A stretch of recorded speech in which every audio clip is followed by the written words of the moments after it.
생명의 색깔 이영훈 목사입니다. 추석 명절을 맞이해서 많은 분들에게서 축하의 글을 받았습니다. 안부를 나눌 수 있었죠. 또한 귀한 선물들을 나누기도 했습니다.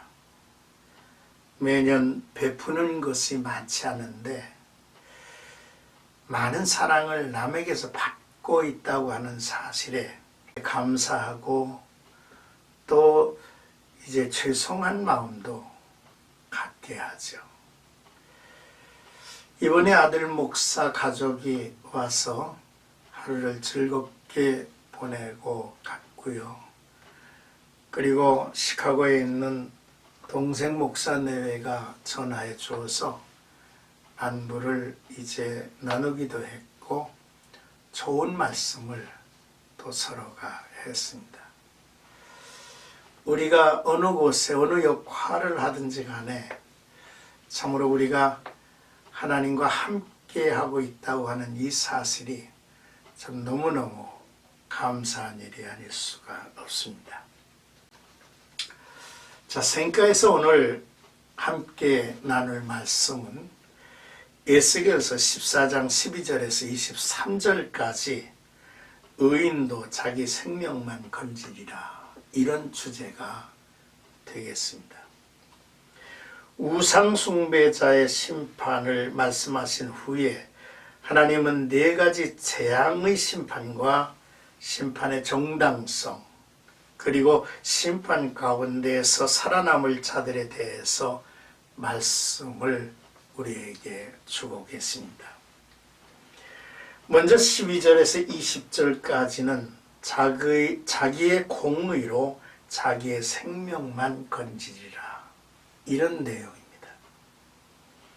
여호와 하나님이 에스겔에게 예루살렘의 멸망을 경고하셨죠. 하나님께서 택한 백성이 거짓과 우상 숭배로 더러워지고 하나님의 이름을 모욕하는 것을 보셨습니다. 하나님의 심판은 이미 내려졌고 그 누구도 이들을 향한 심판을 중지하며 대속할 자가 없었습니다. 하나님의 심판은 양식, 곧 기근으로 임한다고 했고요. 사람들이 믿고 의지했던 물질과 돈과 재물이 빼앗겨질 것이라는 내용입니다. 또한 사나운 짐승이라고 하는 재앙인데, 즉 환경과 질서를 무너뜨려서 험악한 세상이 될 것임을 말씀을 합니다. 뿐만 아니라 칼이라고 하는 이제 재앙 심판도 있는데, 이는 이스라엘이 바벨론에 의해서 침략을 당하고 많은 이들이 그들의 칼로 죽임을 당한다는 얘기입니다. 또한 인간이 막아낼 수 없는 전염병이 창궐해서 참으로 무참히 사람들이 죽어가게 될 것이라고 말씀을 하고 있는 거죠. 하나님은 노아와 다니엘과 욥을 예로 들고 있습니다. 이들은 당대에 뛰어난 의인들입니다.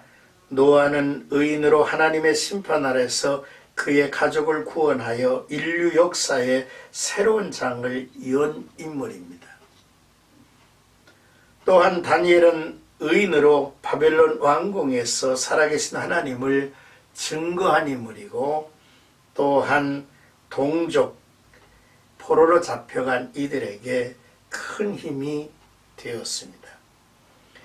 욥은 동방의 의인으로서 뛰어난 지도자입니다. 존경을 받았습니다. 동시에 많은 이들에게 선을 베풀기도 한 인물입니다.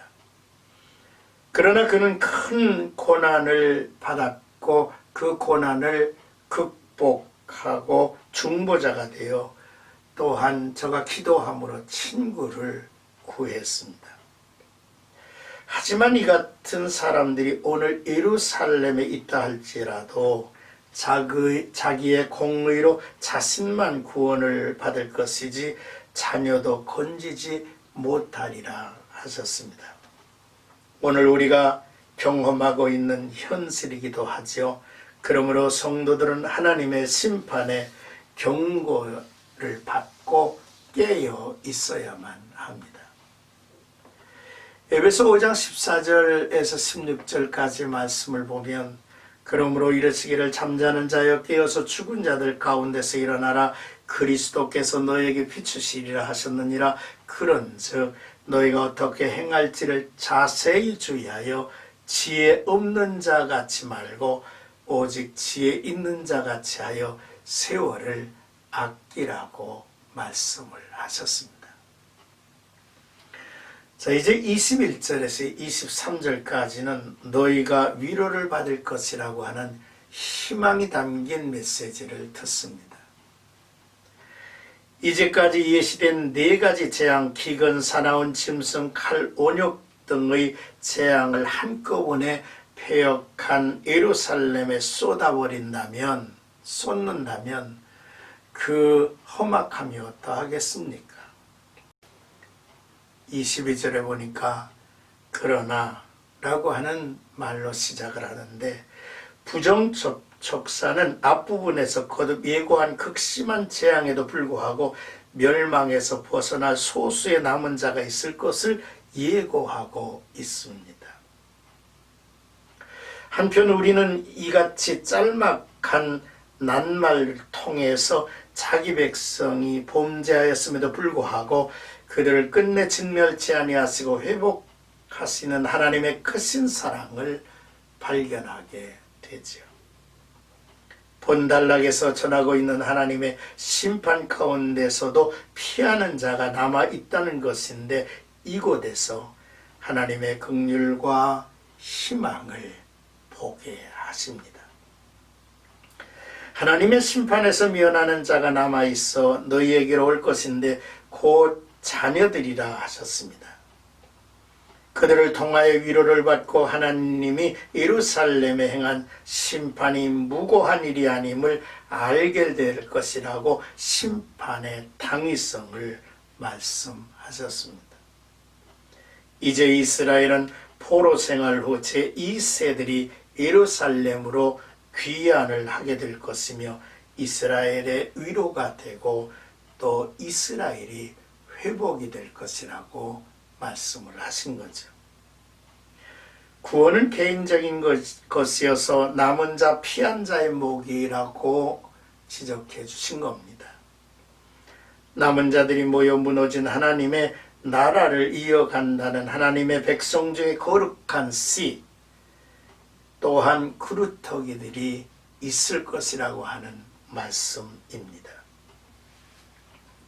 로마서 11장에 보면 바울은 신약시대에 구원받을 성도들을 향해서 그런즉 이와 같이 이제도 은혜로 택하심을 따라 남은 자가 있으리라고 했습니다. 또한 데살로니가전서 4장 17절에 보니까 그 후에 우리가 살아남은 자도 저희와 함께 공중에서 주를 영접하게 하시리니라고 말씀을 하셨죠. 그러므로 요한복음 5장 24절에 내가 진실로 너희에게 이르노니 내 말을 듣고 또 나 보내신 이를 믿는 자는 영생을 얻었고 심판에 이르지 아니하나니 사망에서 생명으로 옮겼느니라고 말씀을 하셨습니다. 오늘 우리에게 주신 하나님의 말씀을 통해서 나와 여러분 이 시대에 거룩한 씨, 구루터기로 존재해야 합니다.